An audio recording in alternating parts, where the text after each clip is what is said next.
suara saya kedengaran teman-teman? Dengar Pak. Terdengar Pak. Oke, assalamualaikum warahmatullahi wabarakatuh. Waalaikumsalam.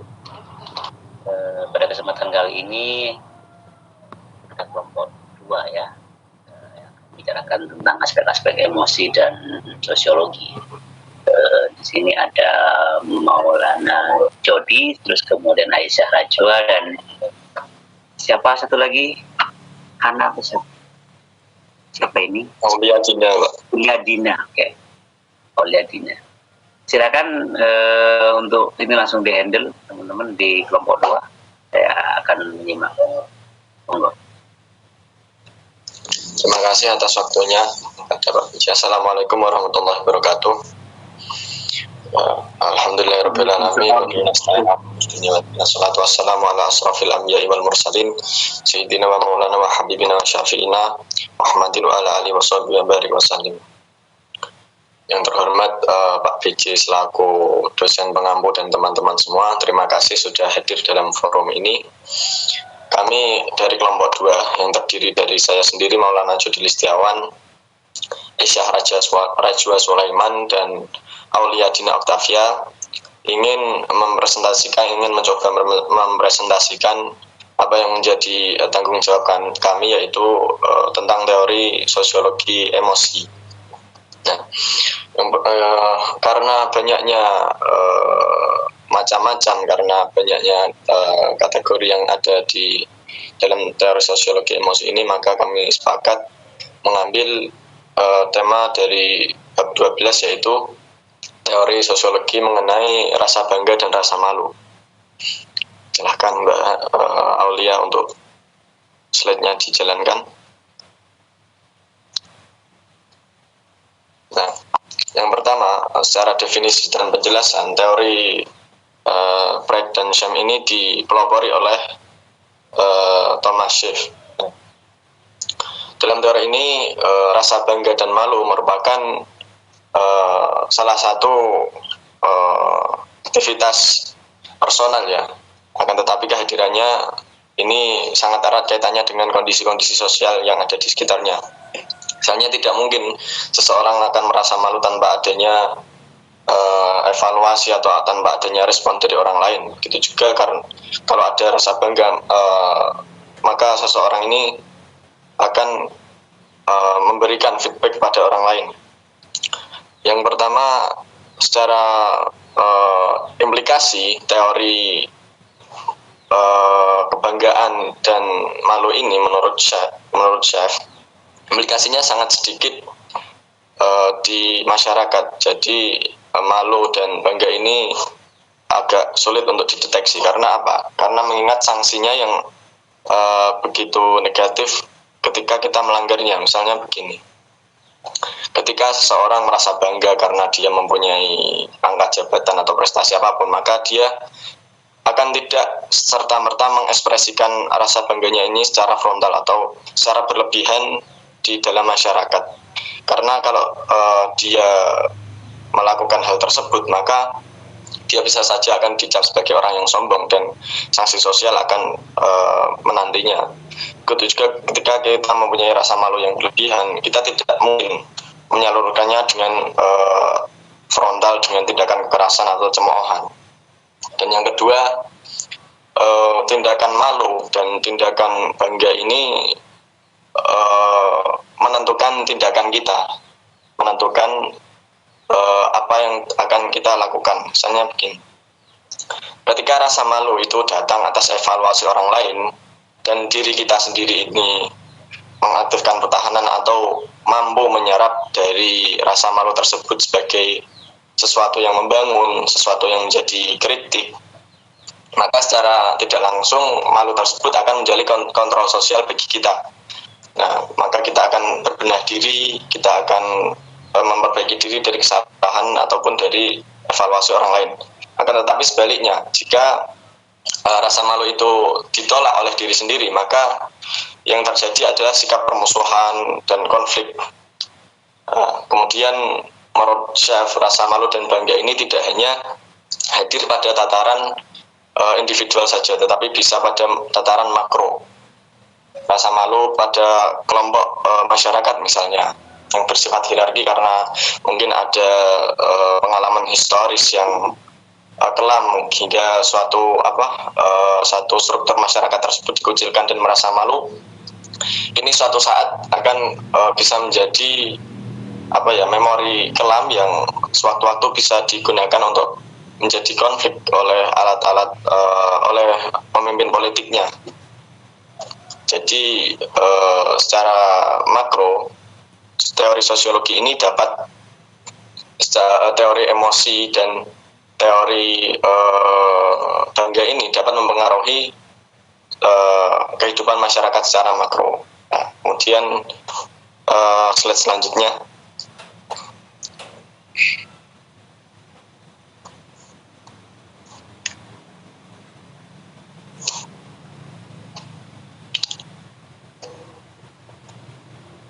Slide selanjutnya Mbak Aulia. Ya. Oke. Terkait dengan alasan munculnya teori ini, ya seperti yang sudah dikatakan awal, pada teori ini berakar pada teori psikoanalisis dari Sigmund Freud. Nah, pada awalnya emosi ini jarang sekali dikaitkan dengan sosiologi karena pendekatannya yang berbeda. Tetapi dengan melalui psikoanalisis ini, itu dengan konsep pertahanannya, ada konsep ego, ada konsep impulse ID, ada super ego. Ini diharapkan bisa menjembatani kajian-kajian sosiologi dan kajian-kajian emosi pada kedepannya. Selanjutnya akan diterangkan mengenai tokoh biografi dan perkembangan ini oleh Mbak Aisyah Rajwa.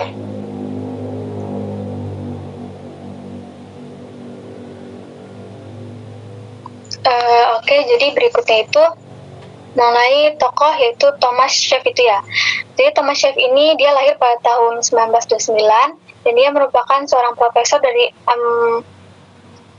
Amerika Emeritus Departemen Sosiologi di University of California serta Barbara.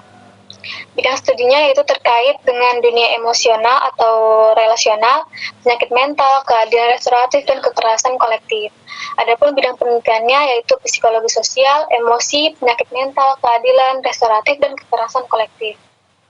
Kemudian salah satu bukunya yaitu Emotions and the Social Bond membahas sebagian atau keseluruhan pendekatan terpadu terhadap teori dan metode dalam ilmu manusia. Schaff juga mencoba menggabungkan ide dari Cooley dan Lewis untuk menghasilkan emosi baru yang kemudian disebut sebagai teori pride dan shame ini. Boleh slide berikutnya Mbak Aulia? Ya, adapun mengenai perkembangan teori rasa malu dan bangga ini, sebenarnya rasa malu dan bangga ini diawali dari teori psikoanalitik milik Sigmund Freud ini. Jadi menurut teori psikoanalitik milik Sigmund Freud, teori ini menganalisis psikologi manusia. Dalam teori ini, Freud membagi kesadaran jiwa manusia menjadi 3 domain, yaitu ada domain kesadaran, domain prasadar, dan domain bawah sadar. Namun menurut Freud ini, tingkah laku manusia hampir kebanyakan didominasi oleh alam bawah sadar ketimbang 2 lainnya. Yang mana dalam alam bawah sadar ini ia kembali membagi struktur psikologi manusia, yaitu menjadi id, ego, dan superego. Dalam teori ini juga, Freud menjelaskan bagaimana perasaan bersalah yang diakibatkan oleh ketidakseimbangan struktur psikologi yang ditekan dan kemudian mengakibatkan gangguan kecemasan dan mengaktifkan pertahanan ego, yang kemudian menjadi salah satu dari inti teori ini. Jadi, kalau menurut struktur psikologi milik Sigmund Freud ini, yaitu membagi tadi ke id, ego, dan superego. Yang mana id itu adalah kebutuhan dasar alamiah manusia yang mencakup seperti makan, minum, tidur, dan sebagainya. Pokoknya semua kebutuhan dasar alamiah manusia dengan menganut prinsip kesenangan. Jadi apapun yang akan membuat senang si individu ini. Adapun ego ialah cara menghadapi realita. Jadi karena si impuls id ini dia berdasarkan kesenangan, maka kalau si ego ini dia bertugas untuk menekan tindakan dari si impuls id ini agar sesuai dengan etika sosial gitu. Adapun super ego ialah aspek moral yang kemudian akan menambahkan aspek moral seperti nilai budaya, keimanan, etika sosial dan lain-lain ke dalam si tindakan yang disarankan oleh ego tadi. Jadi mungkin untuk contoh sederhananya kayak gini. Semisal saya sendiri sebagai individu gitu ya, punya tugas gitu yang mana harus saya kerjakan gitu kan. Tapi karena impuls saya ini menjalankan tindakan berdasarkan prinsip kesenangan, jadi mungkin dia bakal menjalankan kepada saya kayak udah daripada ngerjain tugas mending rebahan aja atau drakoran aja kayak gitu loh. Tapi si ego saya ini akan bertugas untuk menekan tindakan si impuls ini. Jadi agar saya itu tidak bertindak semena-mena gitu hanya berdasarkan pada kesenangan. Adapun super ego saya kemudian akan menambahkan aspek moral ke dalam tindakan yang disarankan oleh ego. Jadi kalau saya mengerjakan tugas itu kan akan menyalahi tanggung jawab saya sebagai seorang individu gitu kan. Nah itulah kemudian yang menjadi dasar dari ego untuk kemudian mengambil tindakan lanjutan, yaitu untuk mengerjakan tugas gitu ketimbang drakoran gitu ya. Jadi itu contoh simpelnya. Lalu ada lagi kadang seperti disebutkan sebelumnya, kadang ego dan super ego ini tidak selalu seimbang. Jadi ketidakseimbangan ini dia akan menciptakan sebuah gangguan kecemasan gitu, atau yang disebut oleh Freud ini sebagai pertahanan ego. Contoh ketidakseimbangan ini ialah ketika kan si ego ini kan tadi selalu berusaha buat menekan si impuls id ini ya. Kadang ada kalanya impuls id ini bocor gitu. Seperti contohnya kayak misalkan ketika saya kesal sama Mas Jody gitu ya. Jadi saya kesel banget nih sama Mas Jody, bawaannya pengen ngatain gitu. Tapi si ego saya ini berusaha buat neken impuls id saya biar nggak ngatain dia. Tapi ada kalanya kadang ego ini nggak berhasil menekan seluruhnya gitu loh, yang mengakibatkan si impuls ini bocor. Jadi tanpa sengaja gitu, saya akhirnya keceplosan ngatain si Mas Jody, berkata kasar ke Mas Jody yang bertujuan untuk menyakiti hati dia gitu ya. Kemudian berdasarkan impuls tadi yang bocor, itu kan menyalahi aspek moral dari super ego itu ya, yang kemudian disadari oleh saya sebagai perasaan bersalah gitu. Jadi setelah tadi impuls bocor, saya udah ngatain si Mas Jody, kemudian saya merasa bersalah gitu habis itu. Nah dari perasaan bersalah ini tercipta ketidakseimbangan antara struktur psikologi tadi, yang kemudian mengaktifkan sebuah pertahanan ego. Adapun pertahanan ego ini biasanya dia akan mengakibatkan seorang individu untuk melakukan tindakan di luar kesadaran dia gitu. Jadi dia bakal bertindak di bawah sadar demi melindungi diri dia gitu. Jadi ketimbang saya minta maaf ke Mas Jody udah ngatain dia gitu, perasaan bersalah saya ini malah saya lindungi dengan cara entah ngejauhin Mas Jody, entah malah ngediemin Mas Jody, entah malah tambah ngata-ngatain Mas Jody gitu loh. Jadi sebagai bentuk perlindungan diri saya, yang mana kemudian itu kadang bisa jadi nggak saya sadari gitu. Terus itu tadi inti dari teori Sigmund Freud. Berikutnya bisa di slide Mbak Aulia.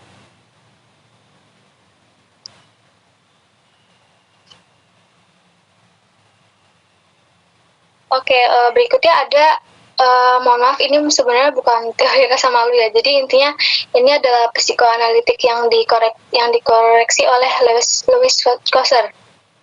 Jadi kalau Freud tadi mengangkat rasa bersalah yang terjadi akibat konflik psikis antara impuls id dan perintah superego, maka Louis kemudian sebagai seorang terapis menambahkan koreksi pada teori si Freud ini dengan mengganti rasa bersalah menjadi rasa malu sebagai emosi yang lebih umum.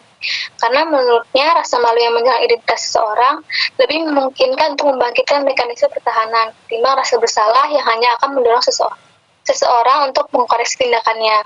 Louis kemudian membagi penyangkalan rasa malu ke dalam dua mekanisme, yakni terbuka dan tidak dapat dibedakan, serta mekanisme melewati atau bypass. Jadi kalau si Freud tadi dia psikoanalitiknya berdasar intinya ada rasa bersalah gitu ya. Kalau si Louis Kosser ini dia intinya adalah rasa malu. Jadi kalau menurut dia rasa bersalah itu kan sebuah perilaku yang dicap buruk oleh seseorang gitu kan, yang kemudian akan menekan si individu untuk mengkoreksi tindakannya. Jadi kalau menurut Louis, rasa bersalah tuh kurang untuk bagian pertahanan ego gitu. Jadi menurut Lewis yang paling memungkinkan adalah si rasa malu tadi, karena rasa malu itu akan mengakibatkan seseorang menjadi tidak berdaya, menjadi merasa tidak disukai orang lain, serta menyerang identitasnya, jadi menyerang harga dirinya gitu. Jadi makanya lebih memungkinkan untuk mengaktifkan pertahanan ego yang tadi disebutkan oleh si Freud tadi. Adapun Lewis kemudian membagi penyangkaan rasa malu ini ke dalam dua mekanisme tadi, yakni terbuka dan tidak dapat dibedakan, serta melewati. Jadi untuk mekanisme terbuka dan tidak dapat dibedakan ini, biasanya dia ada rasa malu yang terlihat terang-terangan gitu. Jadi misal ketika saya sedang ngobrol sama Mas Jody gitu, tiba-tiba Mas Jody menyerang, melontarkan perkataan yang membuat saya sakit hati gitu. Tapi sakit hati saya itu terlalu kelihatan gitu. Jadi rasa penghinaan yang saya terima itu terlalu kelihatan, dan saya menutupi dengan dan meskipun kemudian saya menutupi dengan perkataan kayak kayak mungkin menolak perkataan dia, kayak membantah perkataan dia, tapi tetap aja itu tuh bakal tetap kelihatan bahwa saya itu telah merasa terhina gitu. Itu tadi penyangkalan yang terbuka dan tidak dapat dibedakan. Adapun untuk penyangkalan bypass ini, dia adalah ketika seseorang merasa malu, tapi merasa malu ini dilewati oleh dia, jadi tanpa sempat dia sadari gitu. Biasanya rasa malu ini dilewati dengan cara pemikiran cepat ataupun perkataan cepat gitu. Jadi mungkin kalian pernah nggak sih ingat ada dua orang yang saling ngobrol gitu, tapi yang satunya tuh ngelontarin perkataan yang kemungkinan bakal bikin sakit hati orang ini, tapi orang ini justru malah nanggepin perkataan orang yang tadi satunya itu dengan cara ngalihin ke arah komedi gitu misalkan, atau kayak malah menanggapi dengan santai gitu. Jadi rasa malu itu nggak kelihatan.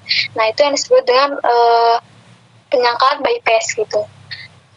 Bisa di selanjutnya Mbak Aulia.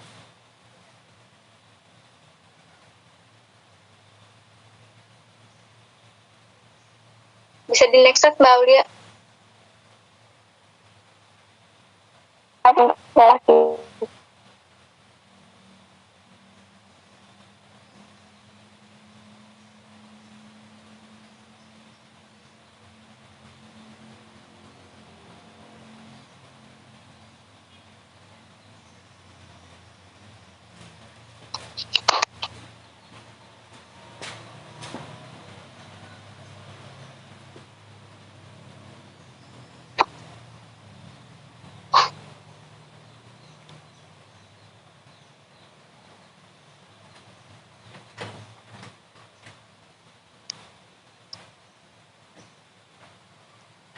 Mohon maaf ada sedikit kendala teknis.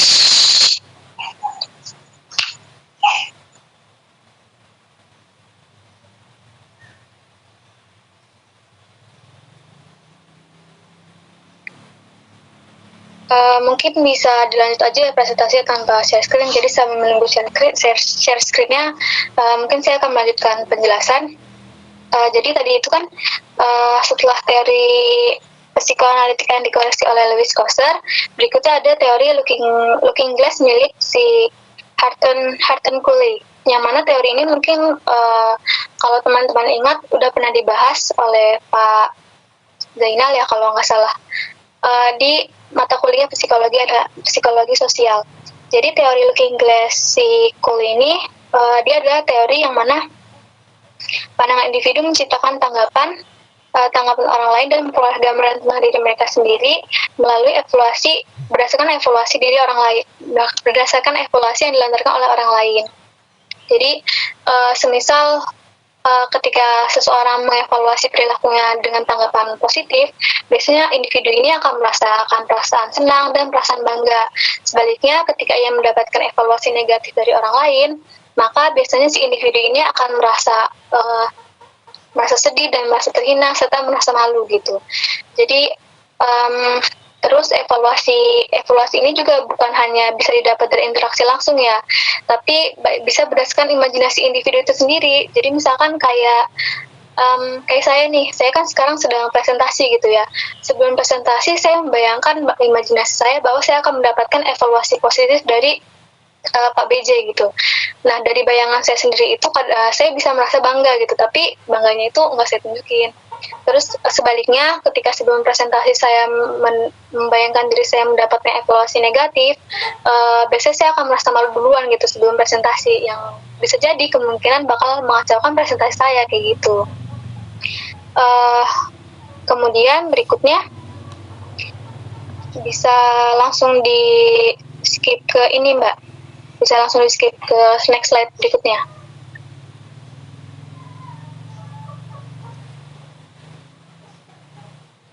Nah, kemudian berikutnya barulah teori sosiologi kebanggaan dan rasa malu ini dicetuskan oleh Thomas Schaff ini. Jadi berdasarkan pada koreksi teori psikoanalitik Lewis dan teori Looking Glass Self-Mercury, Schaff kemudian menggabungkan keduanya dan membentuk sebuah teori emosi baru yang kemudian disebut pride, kebanggaan, dan shame atau rasa malu, yang mana tadi udah disebutin definisinya oleh Mas Jody. Berikutnya mungkin bakal dijelaskan lebih lanjut oleh Mbak Aulia.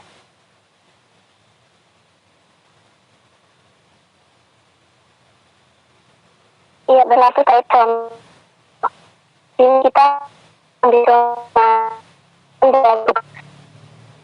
misalnya teman nah atau hanya kalau Aulia ini problem sepertinya di mic-nya. Coba Aulia pastikan lagi kalau pakai headset, coba di ini belum ketangkap suara.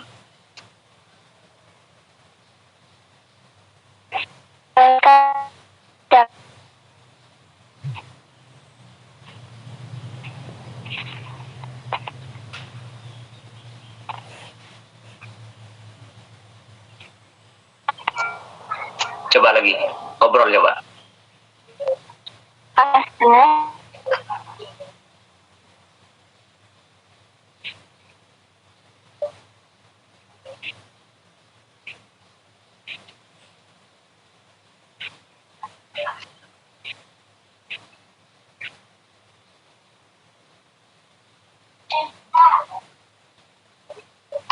Mungkin sinyal ya atau apa ya, device-nya di situ.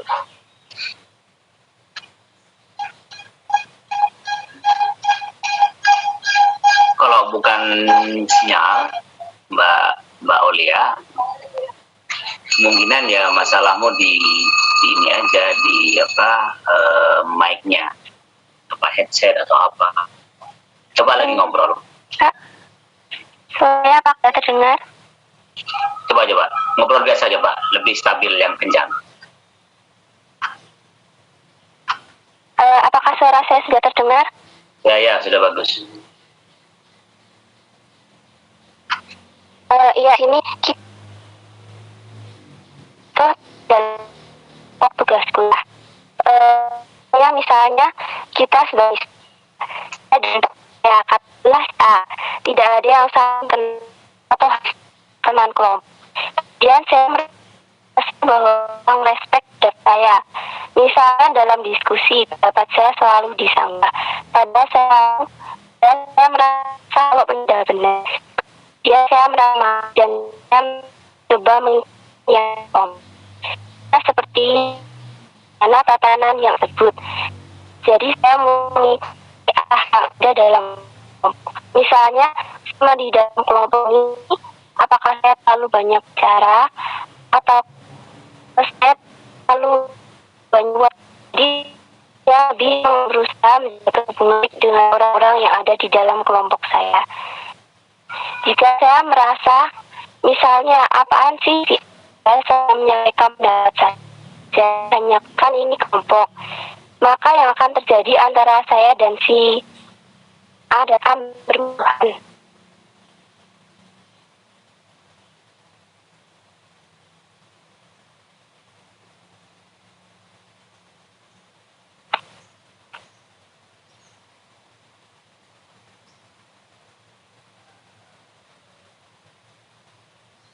Mungkin Mbak Aulia Dina bisa pastikan dulu device-nya, nanti saya handle dulu mungkin. Ini terkait dengan contoh pertemanan dalam tugas kuliah ya. Ini masih terkait dengan contoh yang skala individu, nanti Mbak Rajwa juga akan menyampaikan secara makronya. Secara individu misalnya saya dengan Mbak Rajwa, Mbak Auliadina ini satu kelompok yang sebelumnya belum pernah mengenal gitu, tapi tiba-tiba satu kelompok ada tugas kuliah yang mengharuskan kami untuk satu kelompok. Nah, terkait dengan topik, misalnya saya selalu berbicara mengenai ya usul ini, usul itu, akan tetapi Mbak Rajwa selalu menyanggah apa yang menjadi usulan saya itu. Nah, dalam persepsi diri saya akan menginterpretasikan apakah saya mau menerima usulan sanggahan Mbak Rajwa ini sebagai sebuah perbaikan diri. Saya meneliti kembali apakah perkataan ataupun argumen saya ini sudah benar sesuai dengan topik. Apakah justru saya akan menolaknya. Mbak Rajwa ini sepertinya sinis dengan saya atau apa pikiran jelek gitulah. Nah, ada dua kemungkinan. Ketika saya menerima sanggahan Mbak Rajwa itu, maka saya akan berusaha untuk memperbaiki diri. Tetapi kalau saya berpikiran negatif terhadap Mbak Rajwa, maka sanggahan tersebut akan menjadi satu rasa permusuhan atau konflik dalam organisasi tersebut. Misalnya begitu.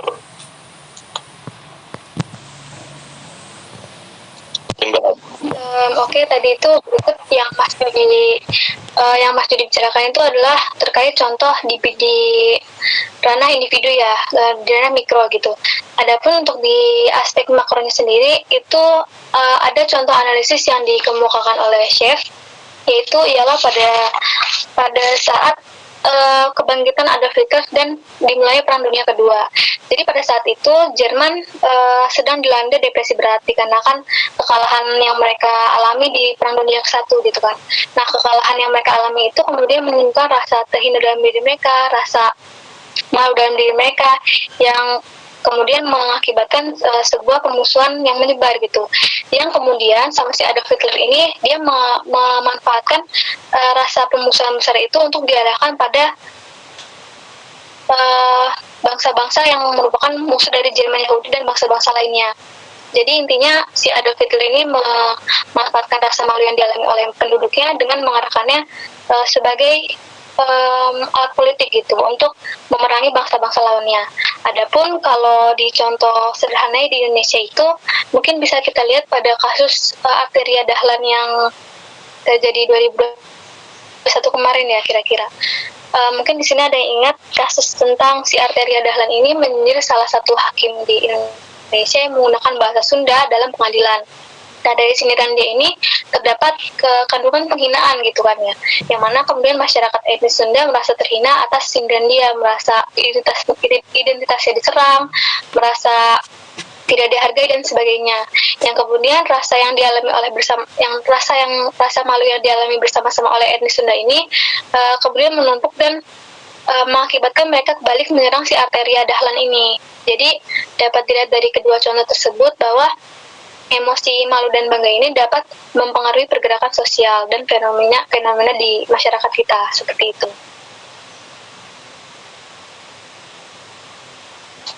Ya, terima kasih untuk Mbak Rajwa dan Mbak Aulia atas presentasinya. Mungkin sekarang kita pada sesi tanya jawab atau diskusi. Dipersilahkan terutama bagi kelompok 3 yang menjadi penanya. Silahkan.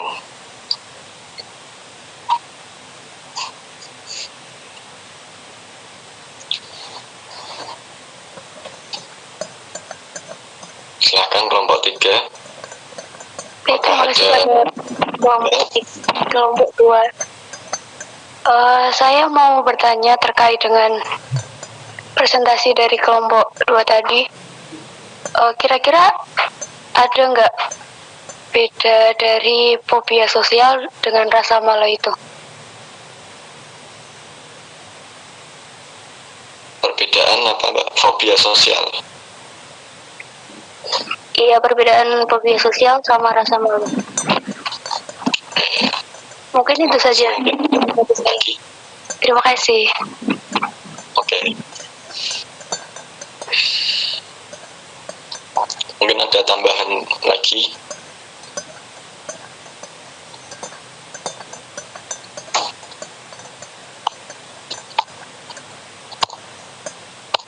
Oke, izin menjawab dari pertanyaan kelompok 3 tadi ya, mengenai apakah ada perbedaan fobia sosial dan rasa malu. Sebenarnya ketimbang perbedaan lebih ke saling berkait gitu loh, kalau menurut dari opini saya ya. Jadi rasa malu yang tadi dirasakan oleh manusia itu kan seringnya tidak terlihat kan, karena sering terus-menerus ditekan gitu kan. Karena kalau dia menunjukkan itu biasanya menyalahi tabu dalam masyarakat. Nah, rasa malu yang terus-menerus ditekan ini biasanya akan mengakibatkan manusia jadi kurang peka terhadap keadaan sekitar gitu loh.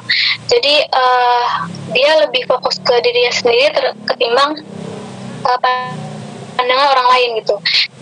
Dia terus-menerus ditekan. Selain itu, dia juga akan mengakibatkan rasa malu yang terus-menerus ditekan ini akan mengakibatkan akan mengakibatkan penarikan diri dari sosial masyarakat tadi itu, yang mungkin akan menjadi salah satunya ya fobia sosial yang tadi ditanyakan oleh kelompok 3. Jadi ketimbang perbedaan, menurut saya fobia sosial ini adalah salah satunya diakibatkan oleh rasa malu yang terus-menerus ditekan gitu. Jadi karena diakui dan terus-menerus ditekan dan mengakibatkan penarikan diri yang akhirnya jadi fobia sosial tersebut. Nah, sekian.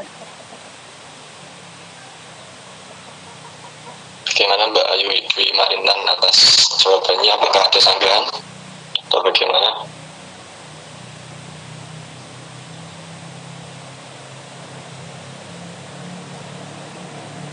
Oke, sudah cukup. Terima kasih kelompok 2 atas jawaban yang diberikan.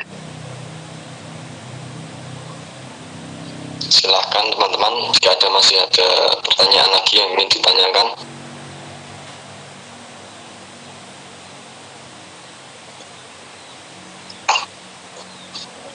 Ya, sembari menunggu pertanyaan, mungkin teman-teman jika ingin lebih tahu mengenai sosiologi emosi di YouTube bisa dilihat videonya yang Thomas Schaff itu ketika di Universitas California. Di sana ada video yang menunjukkan dia sedang memberikan kuliah umum di sana, dan teman-teman bisa mengeceknya di sana. Teman-teman, apakah ada pertanyaan lagi? Saya mau bertanya. Silakan. Assalamualaikum warahmatullahi wabarakatuh. Saya ingin bertanya, kan emosi itu datang dari diri sendiri, sedangkan didikan orang tua atau lingkungan sekitar itu sangat berpengaruh, sangat mempengaruhi emosi tersebut atau tidak? Kalau iya, alasannya apa gitu? Tambon. Terima kasih.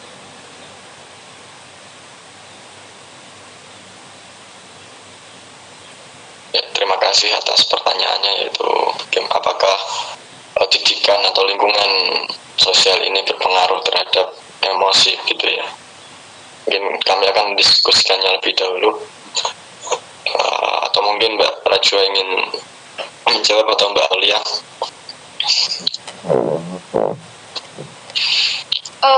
Mungkin izin jawab dari opini saya ya. Jadi kalau menurut saya itu dia emang mempengaruhi. Jadi salah satu contoh itu yang sedang kita bahas ialah rasa malu.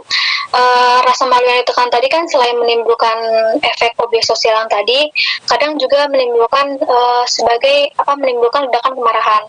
Jadi rasa malu yang terus-menerus ditekan itu akhirnya menimbulkan ledakan kemarahan, yang kadang ledakan kemarahan ini jadi salah sasaran, yang mana menciptakan siklus rasa malu marah. Ya, adapun siklus rasa malu marah ini dapat diturunkan dari generasi ke generasi. Semisal ada orang tua gitu, dia seringkali dia merasa malu dia mengalami perasaan malu yang ditekan dalam kehidupan sosialnya, yang mana perasaan malu yang ditekan ini kemudian karena terus ditekan menghasilkan ledakan kemarahan yang kadang kemudian diarahkan kepada anaknya. Karena kemarahan yang salah sasaran ini, kemudian si anak juga akan merasa malu.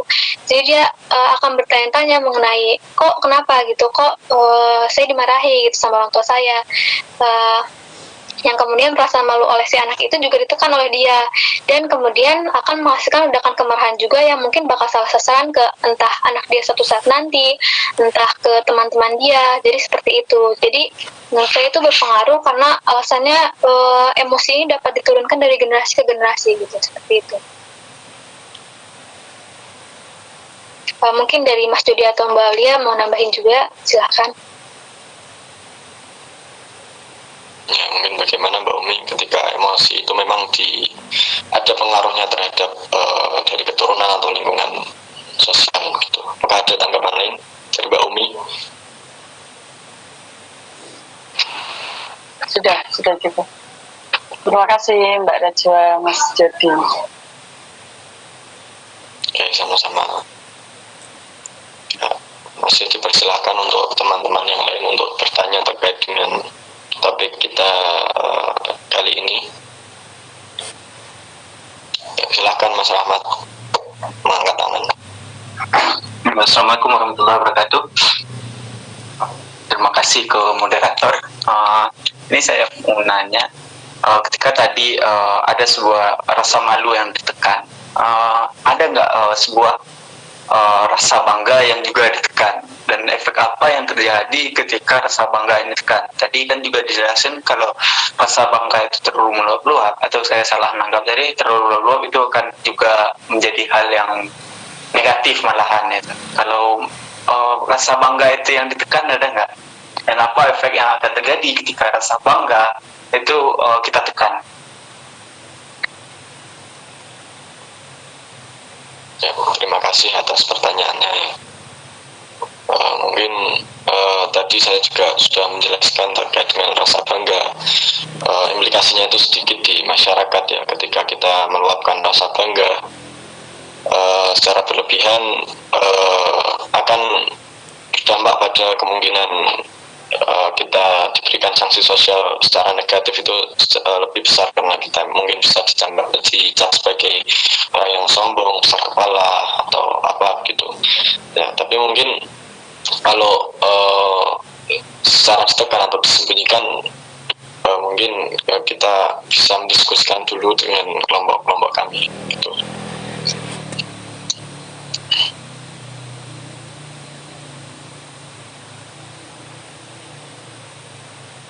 Atau mungkin saya ingin menjawab sedikit ya, mungkin nanti bisa ditambahi oleh Mas Jody. Jadi kalau menurut saya, kalau ngelihat dari kenyataannya ya, biasanya rasa bangga yang terus-menerus ditekan tadi karena kita menghindari sanksi sosial, takut dianggap sombong gitu ya. Biasanya karena terus-menerus ditekan, rasa bangga ini akan mengakibatkan seseorang jadi suka nggak percaya diri gitu loh. Jadi karena dia terus-menerus menekan rasa bangga dia, terus-menerus menekan ya seperti tadi, biasanya dia bakal jadi orang yang nggak percaya diri gitu loh di masyarakat, karena dia takut kalau dia mengakibatkan ketakutan dalam diri dia, kalau dia mengungkapkan rasa bangga dia bakal kena sanksi sosial, dianggap sombong tadi gitu. Padahal mungkin ada baiknya juga sekali-kali diluapkan gitu, asal masih dalam batas wajarnya kayak gitu. Mungkin Mas Jody bisa nambahin juga. Ya, mungkin lebih tepatnya ke apresiasi diri sendiri terhadap apa yang sudah kita capai dengan berusaha, dengan berbagai usaha atau effort yang kita berikan. Mungkin dengan sedikit meluapkan rasa bangga kita ke dunia luar ini akan sedikit mengobati atau memberi semangat baru ya bagi usaha-usaha yang telah dicapai dan prestasi yang telah didapatkan oleh kita. Misalkan tadi masih dalam batas ataupun norma-norma yang berlaku gitu. Pak Mas Rahmat masih ada sanggahan lagi atau bagaimana? Bukan sanggahan ya, tapi ketika itu kan dampaknya terhadap individu, ada nggak dampak terhadap sosialnya itu, dampak terhadap masyarakat ketika rasa bangga dari baik itu institusi atau individu itu ditekan?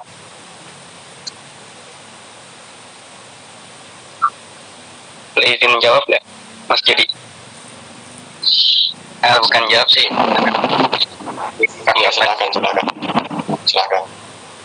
Mungkin kalau terhadap kelompok gitu ya, rasa bangga yang terlalu ditekankan itu misalnya overload gitu. Kita sering banget di media sosial gitu lah contohnya, katakan di YouTube atau di Instagram gitu, banyak orang-orang dari masyarakat kita gitu yang melampiaskan atau meluapkan rasa overproudnya terhadap Indonesia yang misalnya pernah membanggakan nama Indonesia gitu di kancah dunia gitu. Mungkin itu kayak gitu ya, overproud yang ditunjukkan oleh suatu kelompok gitu, yang akhirnya mungkin menimbulkan rasa malu gitu. Maaf gitu, kayak malu-maluin gitu terhadap kelompok masyarakat Indonesia lainnya yang tidak melakukan overproud gitu. Mungkin gitu sih contohnya. Terima kasih. Terima kasih Mas Hanif atas tanggapannya. Bagaimana Mas Rahmat, apakah ada? Ini nggak apa-apa ya, nggak panjang deh nanya. Ya, berarti menurut Mas Hanif, contohnya ya, ketika ini kan ada dua perspektif ketika orang melihat yang terjadi di Mandalika kemarin. Ada yang malahan bangga dengan kebudayaan itunya,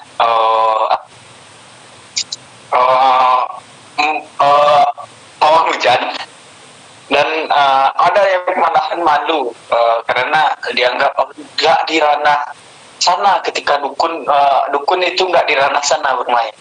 Di Mandalika berbicara tentang teknologi, berarti itu semuanya hanya perspektif berarti untuk masyarakat, atau gimana menurut Mas Fahrudin? Iya, tergantung gimana masyarakat memandangnya gitu, dengan pikirannya mereka masing-masing gitu. Mungkin ada yang melihat itu sebagai kearifan lokal gitu, yang akhirnya mereka bangga gitu. Ada juga yang menganggap itu sebuah lelucon gitu, yang akhirnya mereka rasa malu gitu. Gitu sih mungkin. Maaf ya Mas. Ya, mungkin perbedaan pandangan tersebut mungkin juga bisa karena mungkin konstruksi sosial tiap individu ini berbeda ya, sehingga dunia yang dianggapnya realitas, apa yang nyata dan apa yang tabu itu memiliki relativisme yang beragam. Jadi mungkin manusia bisa menganggapnya fenomena yang beragam gitu Mas Rahmat, mungkin karena konstruksi sosialnya juga berbeda, nilai-nilai yang diinternalisasikan juga berbeda.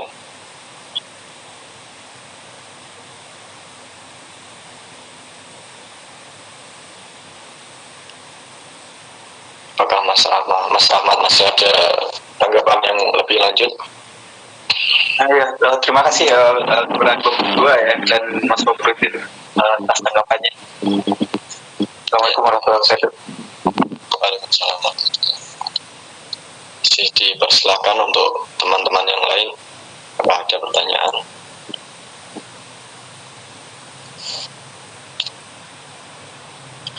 Ya, sebenarnya sosiologi emosi ini sesuai dengan namanya ya, sosiologi kontemporer ini belum lama ada di kajian sosiologi ya. Mungkin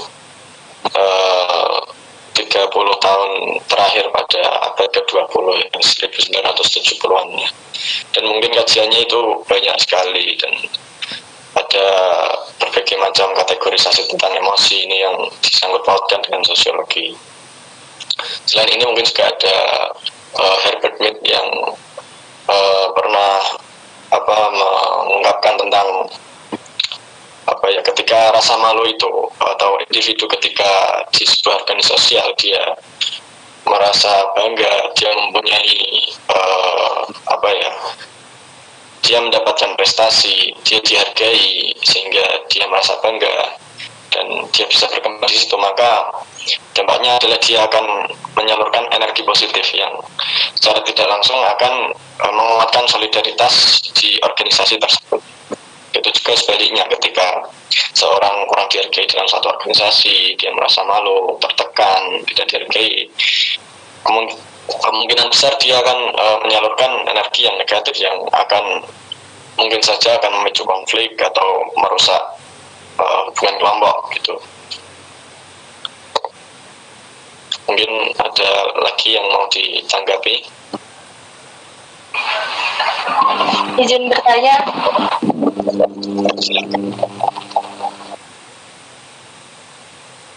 Apakah suara saya terdengar? Ya. Saya Lavita dari kelompok 4, izin bertanya. Sebenarnya ini ingin bertanya tentang pendapat kelompok 2 tentang koruptor di Indonesia. Jadi kan di Indonesia kan banyak pejabat pemerintah yang melakukan koruptor. Nah, apakah koruptor Indonesia itu memiliki rasa malu atau enggak? Terima kasih. Ya, terima kasih atas pertanyaannya tentang koruptor dan rasa malu. Silahkan, mungkin ada pertanyaan lagi, kita tampung dulu. Tadi Mbak Tira sebenarnya mengangkat tangan. Ya, baiklah. Assalamualaikum warahmatullahi wabarakatuh. Saya Tira Permatasari dari kelompok 4. Apakah suara saya terdengar? Terdengar. Baiklah, saya izin bertanya. Kenapa kajian sosiologi emosi ini penting bagi sosiologi sendiri? Dan menurut kelompok Anda, adakah persamaan sosiologi emosi ini dengan teori dramaturgi Erving Goffman? Jika ada, tolong jelaskan, dan jika tidak, juga tolong jelaskan. Terima kasih. Oke, terima kasih pertanyaannya terkait dengan sosiologi emosi dengan kaitannya dengan dramaturgi dari Erving Goffman. Ya, terima kasih, kami tampung dulu.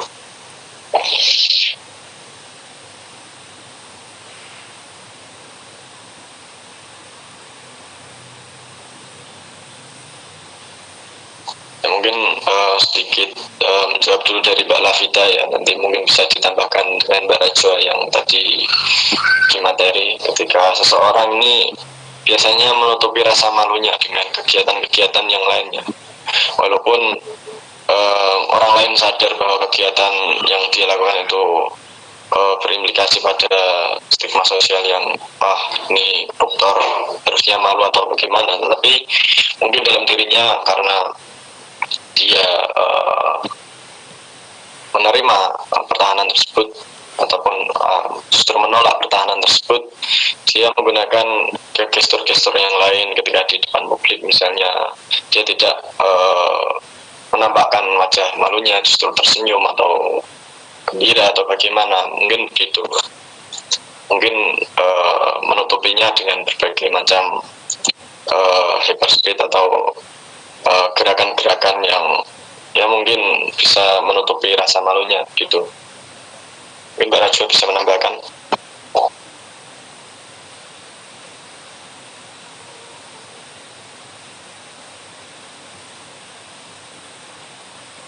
Mungkin lebih ke menjawab pertanyaan dari Mbak Tira tadi ya, mengenai kalau nggak salah pentingnya kajian sosiologi malu dan malu dan bangga ini terhadap sosiologi kan.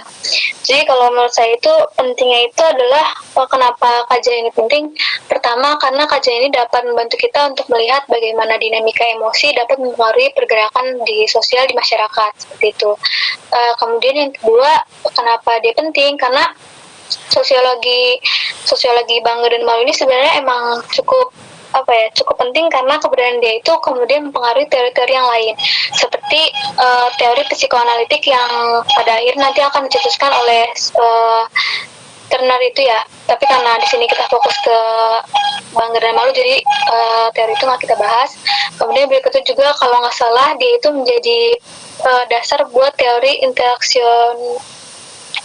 interaksi simbolik itu. Adapun apakah ada hubungan teori ini dengan teori dramaturgi milik Erving Goffman, mungkin ada sedikit hubungannya, karena kan teori Erving Goffman itu kan teori tentang bagaimana seorang individu menunjukkan sifat asli dia di belakang layar dan menunjukkan sifat yang dia selektif di depan layar gitu kan.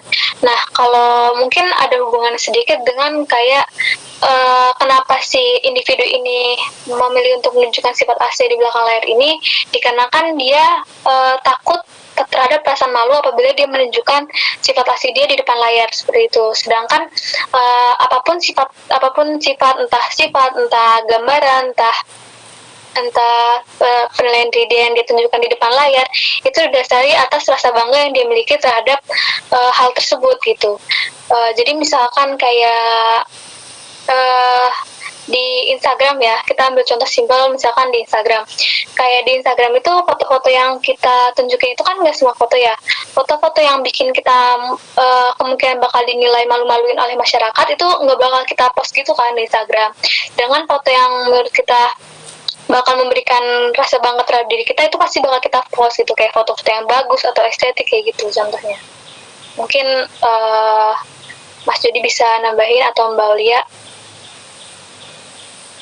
Ya, mungkin jadi kesimpulannya kalau front state itu kaitannya dengan rasa bangga, ya, pride. Kemudian di backstage itu kan kaitannya dengan rasa malu. Mungkin singkatnya begitu. Gimana Mbak Tira terhadap jawaban dari kelompok kami? Baiklah, terima kasih.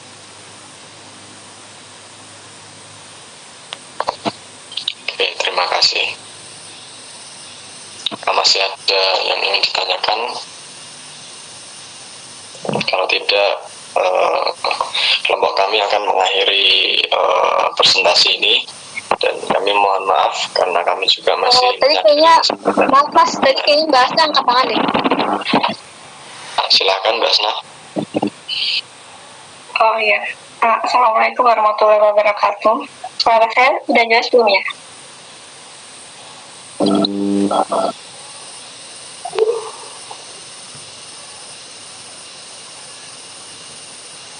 Sudah Mbak, bisa dilanjut. Oh iya, kan tadi sedikit dibahas tentang dramaturgi, terus juga ternyata Sigmund Freud tuh ada kaitannya dengan teori selanjutnya yaitu interaksionisme simbolik.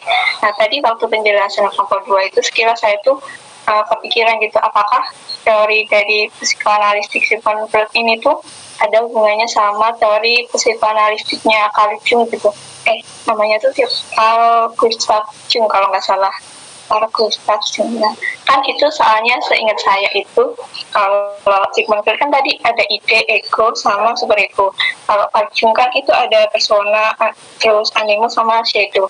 Nah itu menurut kalian tuh emang ada kaitannya atau saling bertentangan gitu? Soalnya seingat saya itu tuh sama-sama psikoanalistik gitu. Terima kasih. Terima kasih Mbak Asna atas pertanyaannya. Mungkin berarti Mbak Asna ini lebih paham dari kelompok kami terkait dengan psikoanalisis. Cuman kepikiran sekilas aja gitu.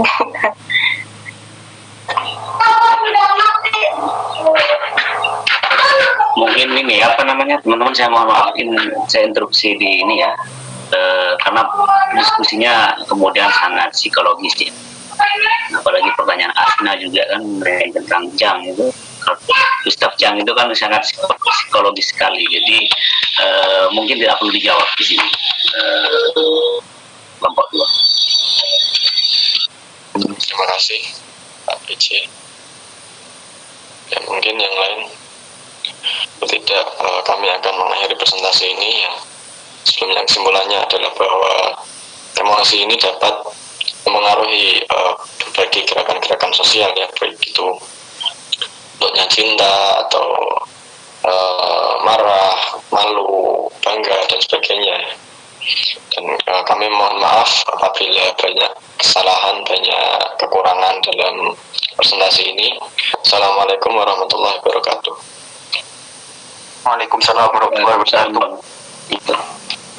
Terima kasih teman-teman kelompok 2. Presentasi yang sangat bagus sekali, dan saya senang mendengar eksplorasi teman-teman yang menemukan mengembangkan ya, setidaknya menemukan satu seperti yang disampaikan Jody tadi, satu topik yang dalam emosi, dalam sosiologi emosi yang sebenarnya memang luas gitu ya. Terus kemudian dia fokus kepada malu dan pride. Saya kira satu hal yang juga penting, perlu apresiasi untuk menemukan itu.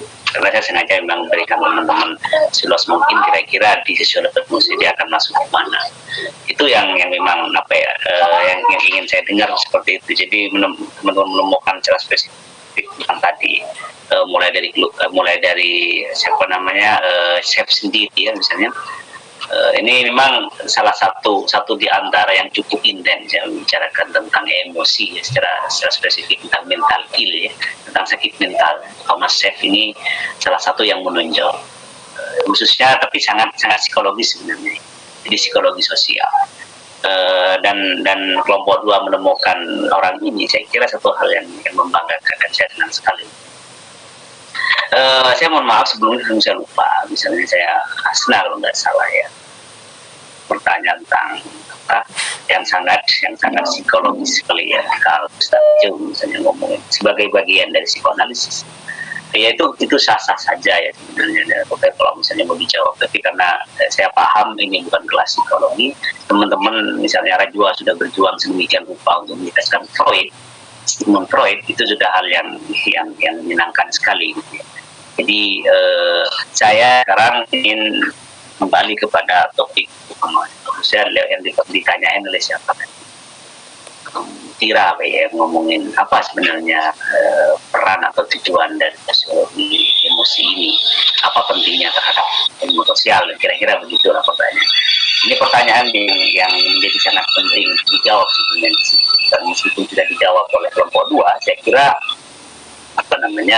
saya ingin mempertegas beberapa hal terkait dengan terkait dengan topik ini. Saya ada satu share link yang saya sampaikan dulu bentar.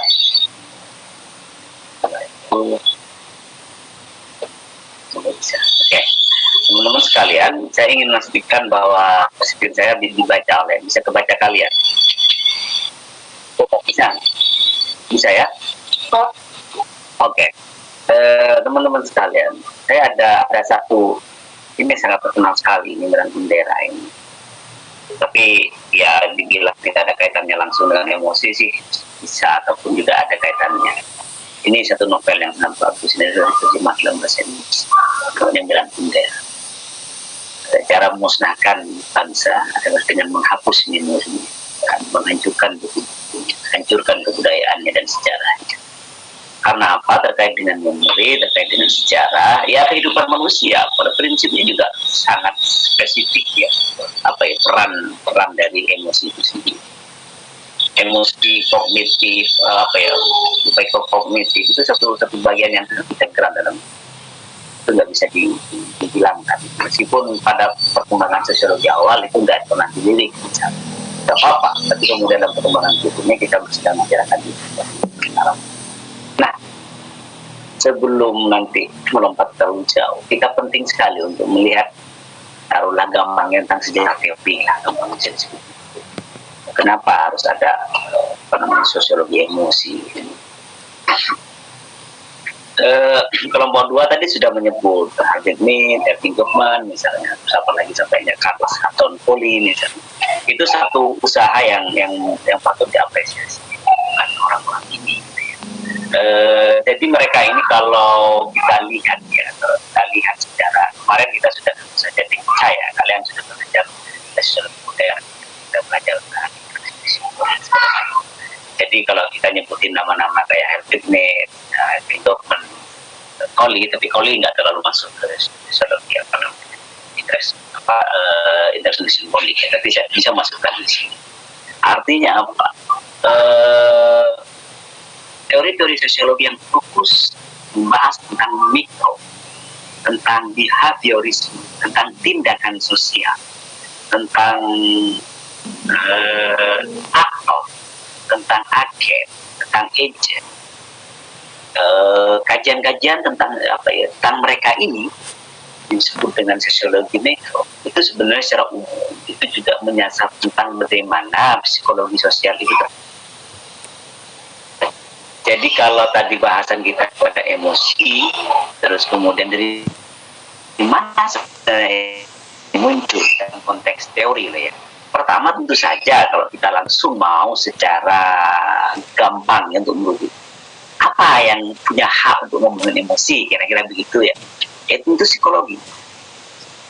Nah, topik atau branch cabang keilmuan yang bernama psikologi ini memang yang paling berhak untuk membicarakan secara detail bagaimana tahap-tahap emosi, jenis-jenis emosi, bagaimana emosi itu berkembang.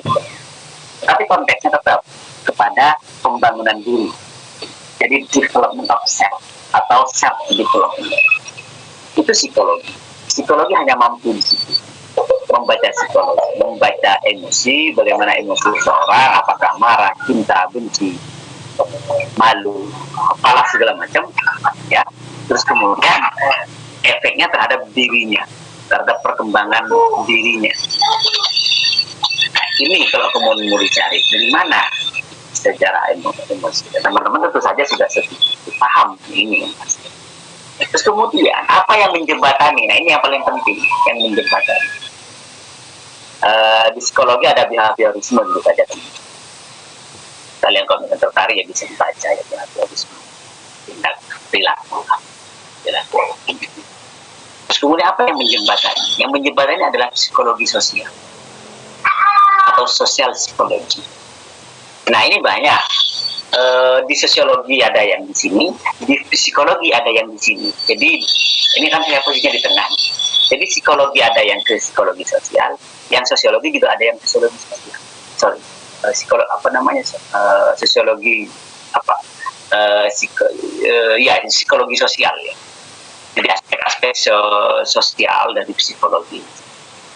Meskipun tidak bisa langsung kemudian menyebutkan apakah taruhlah misalnya tadi ada teman-teman menyebutkan tentang Thomas misalnya, Thomas Chef, apakah itu juga sebagai gampangnya psikologi sosial, tapi tidak bisa kemudian secara langsung bisa disebutkan begitu. Jadi sekarang itu dalam keilmuan kita itu lebih spesifik sebenarnya, misalnya ngomongin tentang mental ill dan sosiologi. Jadi di psikologi sosial pun itu banyak orang-orang secara lebih spesifik masuk tentang emosi dan gerakan sosial. Jadi menjadi semakin terspesifikasi. Itu perkembangan ilmu kita sekarang dalam dunia akademiknya. Nah, ini yang potret ini yang perlu dipahami. Jadi yang menjadi jembatan terhadap teori dari emosi ini adalah psikologi sosial. Nah, kalau dalam psikologi kita melihatnya behaviorisme khususnya ya, kemudian juga ada Sigmund Freud juga gitu ya, masuk dalamnya. Terus kemudian dalam sosiologi ya, secara umum sebenarnya sosiologi lebih banyak dari ini. Apalagi tadi pertanyaan dari Rahmat misalnya, teman kita yang dari Padang tentang kebanggaan yang ditekan. Karena kita bisa ingat misalnya tentang teori pertukaran, tentang hadiah, tentang pujian, tentang kebanggaan, itu kan teori pertukaran. Ada romans misalnya, itu bisa. Pokoknya secara umum tentang sosiologi mikro itu bisa sebenarnya menyasar ya, atau membahas tentang aspek-aspek ada unsur psikologinya gitu lah, karena dia akan ngomongin tentang aktor dan hubungan gitu, dan relasi sosial, tentang hadiah, tentang imbalan, tentang marah, tentang malu dan segala macam, bagaimana efek malu, bagaimana efek marah. Kalau yang paling gampang dan kemudian mau dilacak secara lebih taruhlah misalnya yang lebih kokoh kalau kita bisa menyebutkan begitu ya, itu ada preposisi homans kalau kalian masih ingat, ada preposisi sukses, preposisi agresif, preposisi dengan memberi, kemudian ada efeknya gitu-gitu, ada 5 kalau nggak salah preposisi homans itu masuk.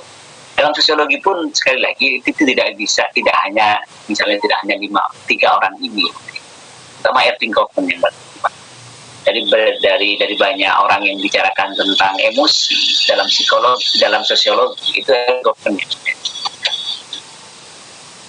Jadi Erving Goffman itu yang kalian kenal ya, karena ya bacaan kalian dan juga secara spesifik kita hanya memperkenalkan dramaturgi kemudian yang disampaikan oleh Aisyah misalnya ya. Cenderungan Erving Goffman hanya sependek itu. Tidak, Erving Goffman itu sangat luas. Dia bicarakan tentang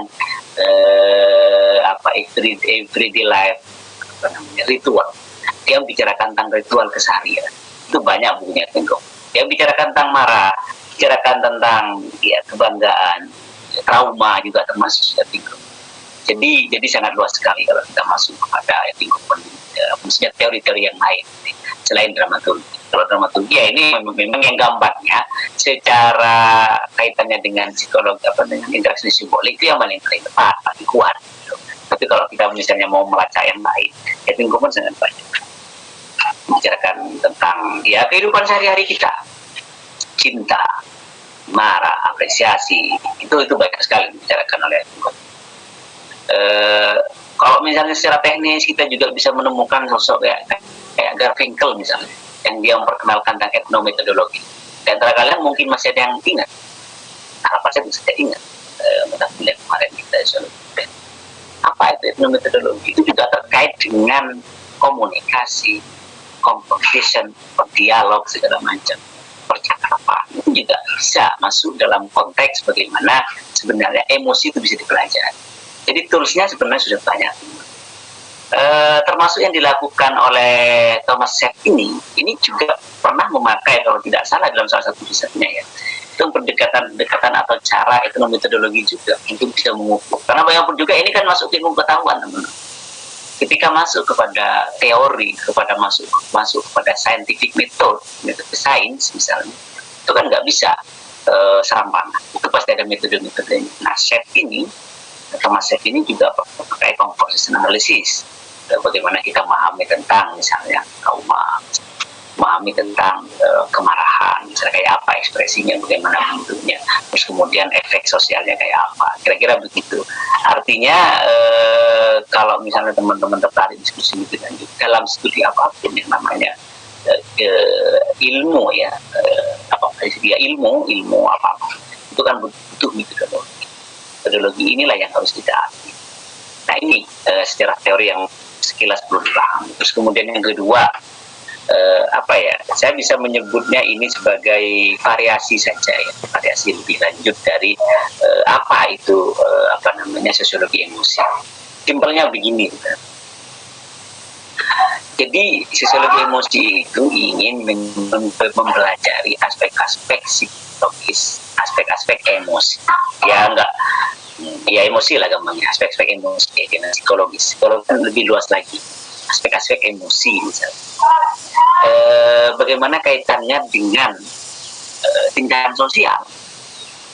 Kalau kemudian ditanyain siapa tadi, misalnya keluarganya dia mengalami banyak tekanan atau apa, tindakan sosialnya kayak apa, gitu-gitulah kira-kira. Nah itu yang ingin dicek, ingin kita tarik menjadi sebuah diskursus. Kita mungkin sama-sama mendengar seorang ibu yang Brebes kalau nggak salah ya satu membunuh 3 anaknya, tapi yang selamat alhamdulillah 2 orang kalau nggak salah, 1 terbunuh yang digorok. Nah, bagaimana aspek emosi ini, kemarahan ini, itu nggak mudah sebenarnya. Kaitannya bagaimana ini membentuk taruhan misalnya struktur sosial misalnya, itu bisa dipahami. Nah, sosiologi emosi, psikologi sosial misalnya juga termasuk, tentu saja akan melatih. Ya kalau kita misalnya ya, lumayan relatif muda ya, usia 35 dia itu. Dari mana kita bisa membaca? Tentu saja dalam aspek psikis, tentu saja itu yang banyak dilakukan. Tetapi sejarah aktor, sejarah personal, atau historical aspect of ibu ini, itu juga bagian dari sosiologi. Bagaimana dia membentuk, bagaimana struktur sosial keluarganya membentuk, kemudian aspek-aspek apa aja dalam konteks sosial yang pengaruh itu. Kalau dia punya sifat misalnya emosi kayak apa yang dia tunjukkan, ekspresinya kayak apa, cara ngomongnya gimana, tindakan itu bisa. Saya agak sedikit ini kemarin ya, ketika antropologi juga bisa teman-teman, fenomenologi tentunya ya, khususnya fenomenologi. Saya dari kasus itu saya sempat berpikir, seandainya taruhlah dekat-dekat sini gitu ya, saya ingin bikin studi sebenarnya tentang itu, karena lumayan sangat mengerikan ya. Saya nggak saya mengutuk tindakan, tetapi tidak bisa secara serta-merta siapa yang salah. Tidak. Kalau secara salah secara hukum kita sudah tahu, salah secara hukumnya jelas. Tapi apa aspek? Bagaimana sejarah ini, sejarah dia membentuk dia seperti ini? Apa saja? Bagaimana kehidupan kesehariannya itu bisa menjadi pendekatan sendiri dalam sebuah riset di antropologi. Tapi fenomenologi gambarnya bagaimana dia memahami maknai peristiwa sosial di sekitarnya. Kenapa dia menjadi marah hanya karena tabrak misalnya, takut ya komentarnya dia. Tapi saya nggak nerima ya. Saya itu cenderung komentar orang tuh kalau misalnya sekarang dalam situasi tertentu. Karena saya belajar dari metodologi sebenarnya, dan termasuk dari apa namanya, khususnya metodologi. Komentar seorang itu kan tidak secara serta-merta itu bisa menunjukkan kebenaran dirinya. Dia bisa dalam situasi tekanan dia bohong, dalam situasi mungkin bangga sekali dia melebih-lebihkan dan segala macam lah, kira-kira begitu. Makanya itu yang kita di polisi misalnya, karena dia takut kontrakannya tidak dilanjutkan lagi karena suaminya ada di mana gitu, kemudian anaknya yang menjadi korban. Terus kemudian yang kedua sebagai variasi yang lain terhadap di emosi kegerakan sosial. Jadi sebenarnya sama ya dengan yang pertama. Jadi emosi kegerakan sosial ini sudah menjadi riset cukup panjang itu. Ya maksudnya 2 dekade terakhir, 20-30 tahun terakhir.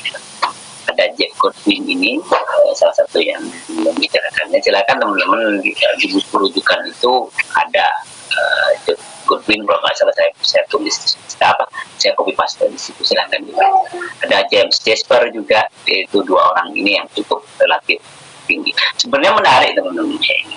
Saya tadi minta kalian untuk mencarikan contoh itu ya.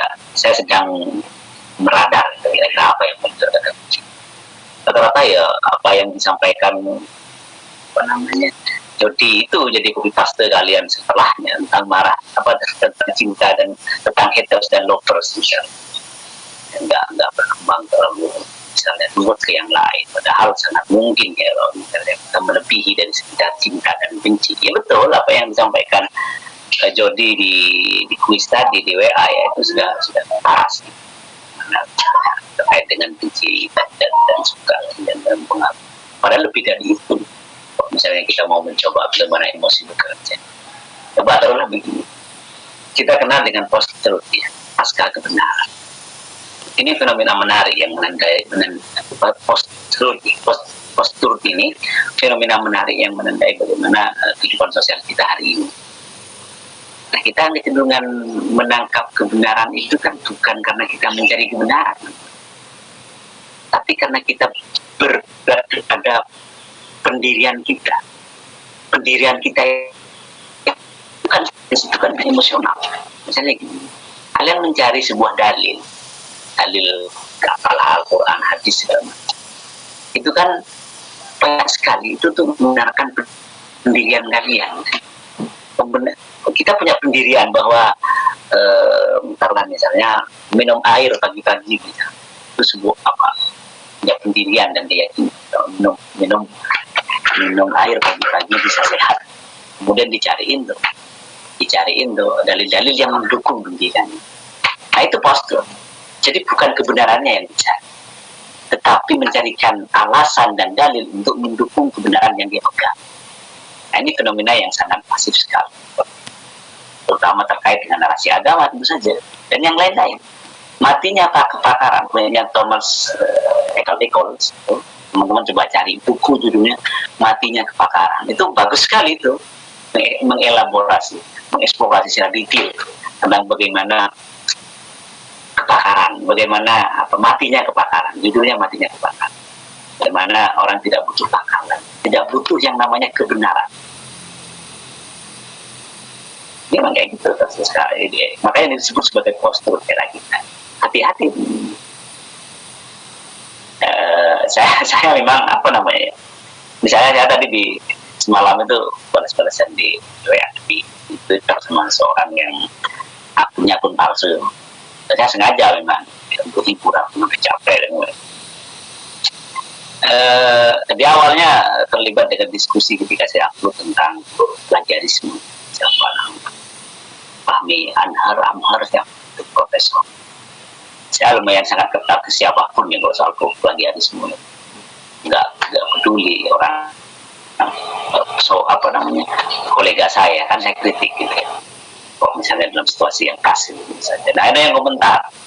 Awalnya saya kasih link, kasih apa, segala macam, kasih jalan gitu biar dia baca atau apa. Ternyata dia punya keyakinannya sendiri terhadap satu hal tentang plagiarisme. Kata dia, kalau opini di media, opini di di medsos, itu nggak apa-apa di paste. Kata dia, saya langsung, kalau kayak gitu ya silahkan. Biar kebenaran itu milikmu sendiri. Ya saya kembali kepada bagaimana post-truth itu bekerja. Karena dia inginnya itu, yang dia yakini, yang dia percaya bahwa mengambil opini orang, baik itu di koran, di media website, di dunia online, ataupun juga di medsos, itu plagiat begitu. Yang plagiat itu kalau karya ilmiah. Karena itu yang kemudian menjadi kekokohannya dia sudah. Saya langsung aja, oke, up to you. Makanya dia marah, menjengkelkan jawabannya. Karena memang harus begitu. Kita nggak bisa. Kalau misalnya ada orang open-minded, membuka diskusi, sumber dari mana apa yang bisa, kan bisa. Kalau tentang plagiarisme aja. Di kamus bahasa Indonesia ada, kamus barat dalam artian ya, rujukan dari Oxford Dictionary dan yang lain-lain.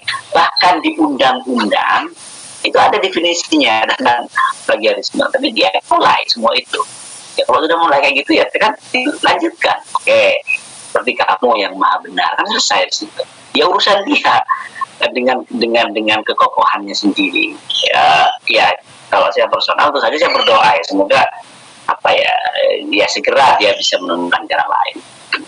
Cara seperti itu juga. Tapi kalau kemudian itu menjadi sikap dan moralnya, ini berbahaya. Sikap dan moral. Kalau dia bersembunyi sebagai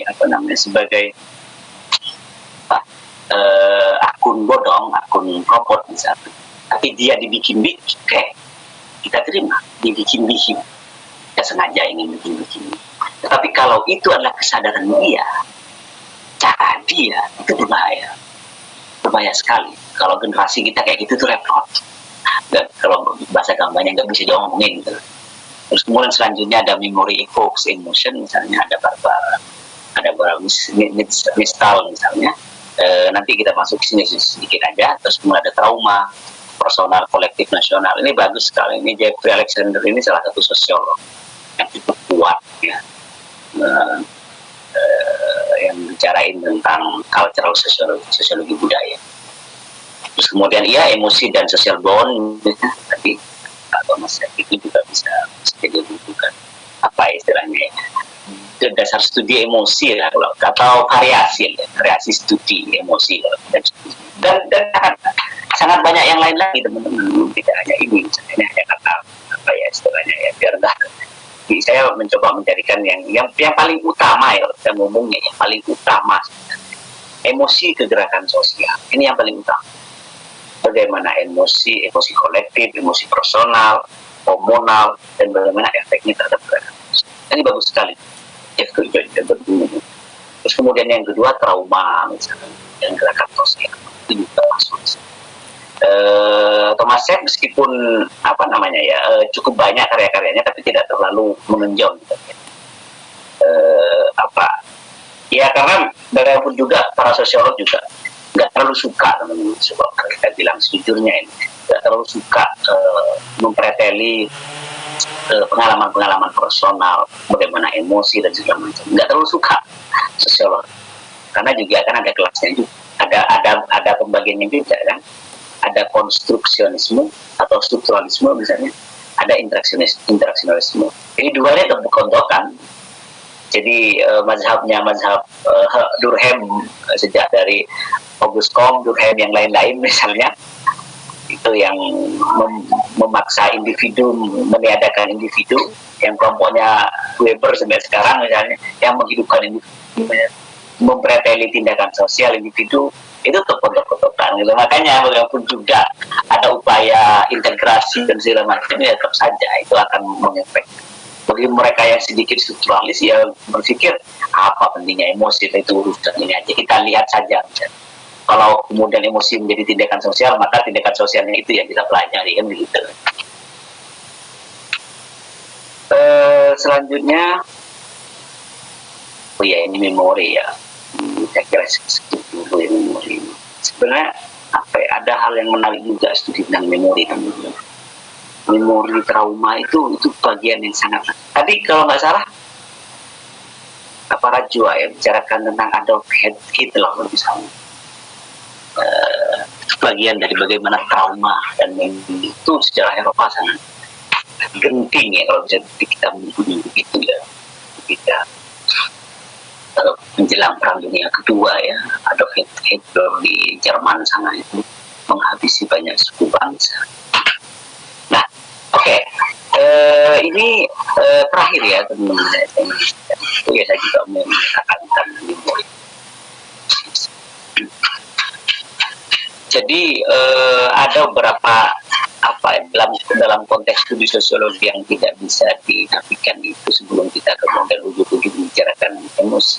Sebenarnya kalau misalnya kita belajar secara lebih baik lagi tentang first hand-nya Weber misalnya, understanding-nya Weber, terus kemudian bagaimana realitas sosial dikonstruk oleh aktor-aktor misalnya, kalau kemudian kita betul Berger dan lain-lain misalnya ya, itu sebenarnya kelihatan yang saya maksud di sini aspek bagaimana sebuah produk ya dari aktor, apakah itu emosi dalam bentuk kemarahan, apakah emosi dalam bentuk cinta, apakah emosi dalam bentuk yang lain, itu kan sebenarnya tidak bisa lepas dari pengalaman-pengalaman atau historis-historis sosiologis, sejarah sosiologis aktor itu sendiri.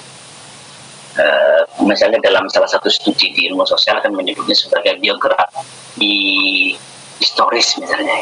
Jadi aspek biografis tapi ada unsur-unsur sosiologisnya juga gitu misalnya. Nah sama, emosi ataupun apapun yang kita kenal dalam sebagai sebuah produk sosial misalnya, itu aspek-aspek, ini kalau ngomongin sosiologi ya, aspek-aspek tentang pengalaman, tentang pikirannya, tentang aktor, tentang struktur, tentang relasi antara aktor itu dengan lingkungannya, itu tetap menjadi semacam dasar yang tidak bisa dinafikan, bisa dihilangkan. Nah, bagaimana kemudian sampai emosi muncul? Nah, kita perlu tahu sejarahnya kayak apa. Misalnya terkait dengan memori, ingatan-ingatan. Begini simpelnya teman-teman, dalam behaviorisme, dalam tindakan-tindakan, jangan ngomong behaviorisme itu sangat psikologis, dalam tindakan sosial. Taruhlah misalnya kita membaca ibu yang membunuh anak sebelum dia melakukan itu, dia kan punya semacam endapan-endapan, pengalaman-pengalaman, dia memori, ingatan-ingatan. Siapa tahu dia punya memori yang tidak bagus misalnya dengan suaminya, dengan dengan apa. Kita nggak bisa. Kadang orang yang melakukan kejahatan psikologis, psikis, kadang orang baik, bahkan terlalu baik secara sosial. Dia tidak pernah melakukan kejahatan misalnya, termasuk kayak para teroris ya, sampai mengebom tempat tertentu misalnya. Bahkan banyak teroris yang baik-baik gitu. Itu kenapa itu terjadi? Nah, makanya itu pentingnya bagaimana kita men-trace tentang sejarah memori, ingatan-ingatan, bagaimana dia terbentuk, bagaimana dia diciptakan. Jadi ketika kita melihat seorang ibu yang tadi membunuh anak, itu tidak cukup hanya karena ibu dengan ketika dia menikah. Kalau misalnya kita mau melihat secara khusus, kita tahu ada misalnya ada memori tertentu yang kemudian bisa muncul karena dia punya pengalaman buruk terhadap satu hal, misalnya tentang hubungan keluarga dan pengalaman menjadi anak, kekerasan atau apa, sangat mungkin. Nah dari situ kemudian kita akan bisa melihat bagaimana itu trauma itu muncul. Trauma ini dalam konteks ini yang ditulis oleh Jeff Alexander sangat bagus sekali. Yang ngomongin tentang trauma personal, trauma komunal, dan trauma nasional. Sebenarnya kalau kita mau melihat dalam konteks ini, yang paling gampang yang saja peristiwa Holocaust itu ya, yang tadi menyebutkan Hitler tadi, sampai ke Eropa Timur misalnya, sekarang ada banyak momen-momennya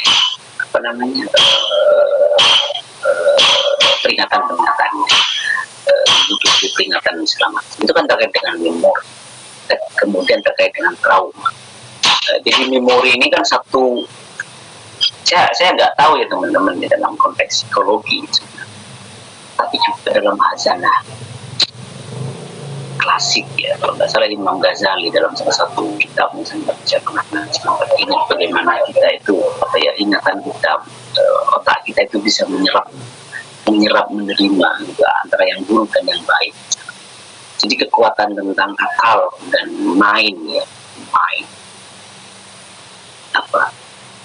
memori ya, dalam diri kita itu yang menyerap sedemikian banyak pengalaman hidup. Itu satu hal yang memang keajaiban luar biasa ini, kita sebagai makhluk yang beriman itu saja sangat bersyukur kita diberikan kemampuan untuk merasakan, berpikir, empati dan yang lain-lain misalnya. Nah, kalau dalam konteks ilmu sosial, kenapa memori penting? Karena ini akan membentuk semacam tindakan-tindakan atau bahkan yang gampangnya social order masing-masing. Masyarakat yang mengalami konflik, di sini nggak tahu ya, kalau yang angkatan 2021 itu misalnya ada orang yang anak yang lahir dari Maluku kena konflik, setidaknya dia struktur masyarakat yang lahir dari konflik itu tentu saja akan berbeda. Mereka punya pengalamannya sendiri. Disitulah bagaimana dia berinteraksi, sebatas apa dia bisa membuka diri, kemudian bagaimana dia berelasi. Itu nggak mudah. Dan di sinilah kemudian yang disebut kenapa memori dan trauma ini menjadi satu subjek dalam konteks sosial, sosiologi secara khusus itu penting untuk. Nah, kalau emosi sebagai sebuah bentuk ejawantah, justifikasi wujudnya misalnya, ini kan bisa kita bisa kenali secara lebih partikular, secara lebih khusus. Kalau trauma ini kan sebenarnya kompleks ya kalau kita bisa melihat. Dari ranah pengalaman aktor ini, jadi saya ingin menyebutnya emosi ini bukan pengalaman personal kalau konteks sosial, pengalaman aktor. Jadi biar terlalu masuk terposok psikologis, pengalaman aktor ini dari memori bagaimana dia lahir, bagaimana dia terbentuk ada sebuah struktur sosial yang dimana dia lahir, dia masyarakat yang penuh konflik misalnya, atau dia pasca konflik atau di tengah konflik misalnya, terus bagaimana pengalaman traumanya kayak apa dan lain-lain misalnya, sampai kemudian ejawantah dan bentuk-bentuk emosi yang dia manifestasikan, yang dia munculkan kayak apa misalnya. Dari aktor ini misalnya, baik itu aktor personal, komunal, ataupun secara lebih luas society atau apa istilahnya. Nah, itu kemudian efek secara lebih gamblang, secara lebih umum gitu ya, kalau kita bisa menyebut gitu, itu akan membentuk yang namanya gerakan sosial order, hukum-hukum, adat-adat, tradisi, budaya secara umum. Nah, kenapa kemudian kalau kemudian untuk menggarisbawahi pertanyaan dari siapa, Isna atau siapa tadi, kenapa sosiologi emosi ini menjadi penting? Nah, menjadi penting karena seperti yang sudah saya jelaskan dari awal, kita untuk bisa mempelajari bagaimana pengalaman-pengalaman aktor sosial. Karena walaupun juga yang kita nikmati hari ini yang namanya custom, budaya, segala macam, itu yang tidak lepas dari proses-proses aktor dengan sejarahnya, aktor dengan geografinya, maksud saya daerahnya, aktor dengan relasi sosial, aktor dengan aktor-aktor yang lain, dan terbentuk satu struktur sosial yang kita bisa lihat, bisa indera ya kalau ngomongin struktur sosial kan nggak bisa kemudian kita bisa melihat kayak apa yang kita pahami. Itu teman-teman sekalian catatan dari saya untuk membahas diskusi kalian tadi ya di kelompok. Sampai di sini apa ada yang mau didiskusikan?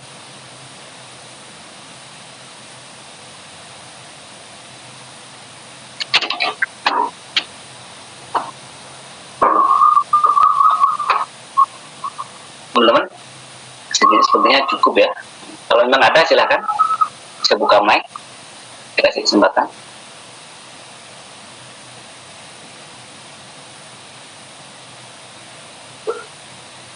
Oke, terima kasih teman-teman. Waktunya juga kita mau.